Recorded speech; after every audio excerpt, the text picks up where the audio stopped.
Nigeria suffers from dilapidated infrastructure across the states of the Federation. No sector is spared as the government at all levels face a common enemy: inadequate, unavailable and malfunctioning infrastructure. I spoke to the chairman of the Nigerian Governors Forum on the meeting held by governors to discuss national issues.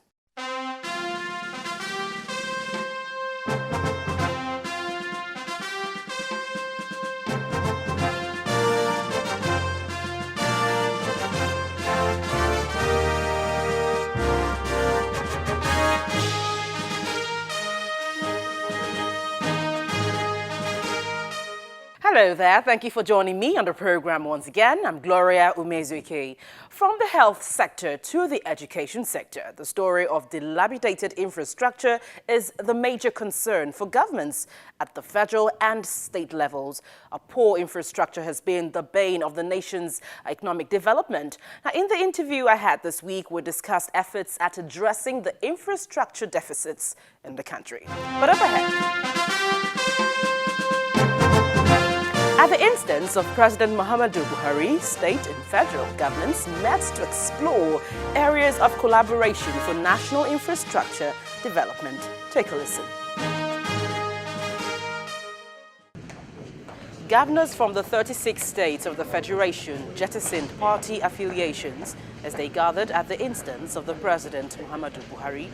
It was an extraordinary meeting for the governors to consider issues of national importance.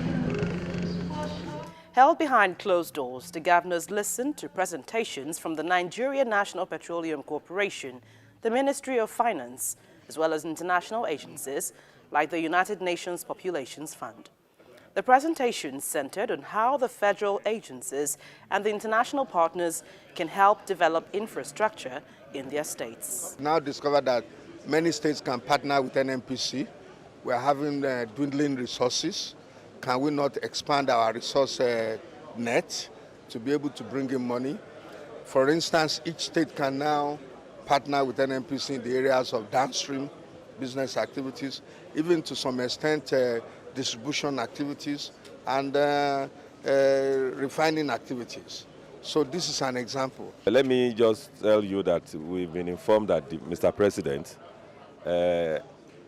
believes that governors should be briefed as well. You know, he's been briefed on so many areas. Different ministries, different agencies has briefed him. And in his wisdom, he believes that the governors too should have a peep into what he's been briefed on. And it's quite revealing, and I think it's very good.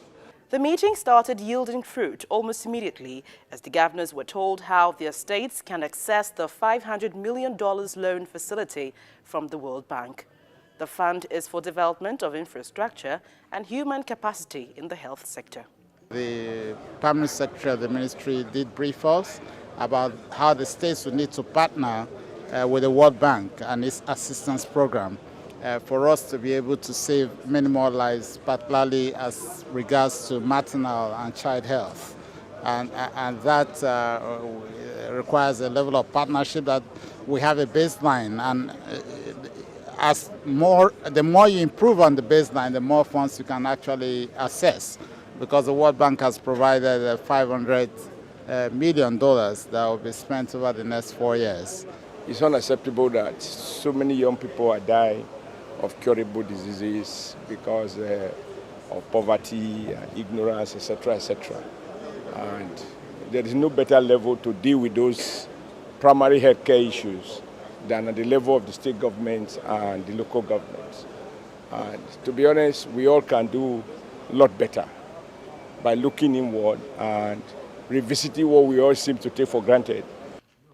The meeting would later hold at the level of the National Economic Council, chaired by the Vice President, Professor Yemi Osinbajo. The meeting deliberated on the federal government's bailout to states and the status of the excess crude account. The CBN governor briefed that 27 states have made requests for the 10 billion facility and is currently being processed. He has called on the affected states to complete all necessary documentations for effective release of the said money for the 27 states. It should be recalled at this point in time that not all states have indicated interest on this ECA collateralized loan. A brief report on the FGN agencies remitting dollar revenues in Naira into the Federation account was also given by the CBN governor. He said investigations are ongoing. Such agencies include, but not limited to, NNPC, NIMASA, and NPA. The refund of excess expenses incurred on the repair of federal roads by state government. The Vice President also briefed the Council on the details of this, and have said that for all those who had followed the right procedure and due process in incurring expenses, processes are being undertaken at this point in time to ensure that refund for such federal government-based road expenditures by states is being refunded. The governors hope to meet next month to discuss new areas of collaboration with relevant federal agencies and the states.